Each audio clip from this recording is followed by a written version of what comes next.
Hello दोस्तों, आज मैं लाया हूँ एक गांव की कहानी जिस गांव का नाम था नारायणपुर। नारायणपुर गांव की इस हवेली के बारे में कहा जाता है यहाँ दिन में भी अंधेरा रहता है और यहीं रहता था एक अरविंद नाम का लड़का। उस रात अरविंद अकेला था।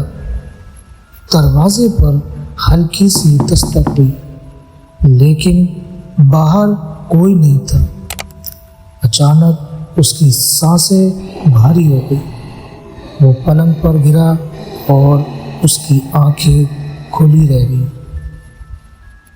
अगले दिन गांव वालों ने अरविंद का दाह संस्कार किया।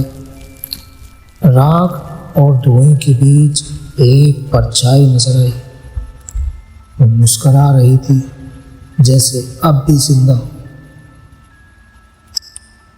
रात को हवेली की टूटी खिड़की पर अरविंद खड़ा था। उसकी आंखें अब पूरी तरह काली हो चुकी थी। उसकी ठंडी आवाज,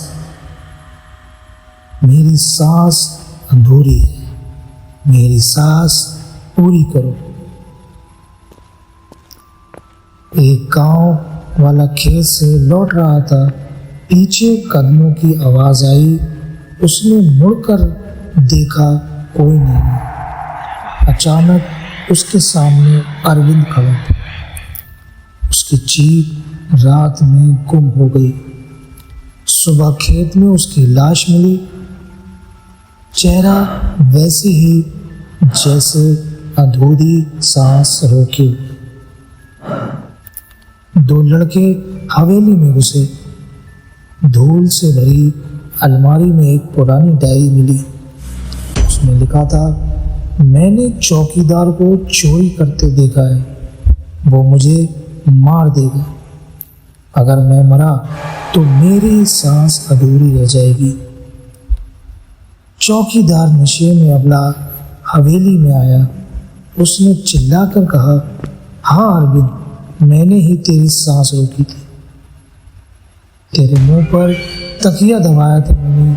अचानक दरवाजा अपने आप बंद हो गया। अंधेरे में अरविंद की परछाई उभरी। उसकी आवाज गूंजी, अब तेरी सांस अधूरी होगी। सुबह हवेली के दरवाजे पर चौकीदार की लाश पड़ी थी। उसका चेहरा वैसा ही था, अधूरी सांस रोके। गांव वाले समझे कहानी खत्म हो गई, लेकिन खिड़की पर अरविंद फिर दिखा और उसकी आवाज गूंजी, मेरी सांस अधूरी है, कोई मेरी सांस पूरी करो। कहानी यहीं खत्म हो जाती।